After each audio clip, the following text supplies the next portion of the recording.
So we have here some Ethiopian butter. The original. Ew. So this butter is like infused with seasonings and herbs. It's just really good. I'm making some Haitian eggs right now to go with some injera. He's gonna slap that in there real quick. It's just so good. It tastes amazing.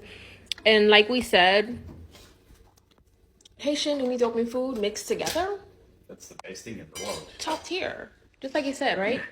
#1 food in the world.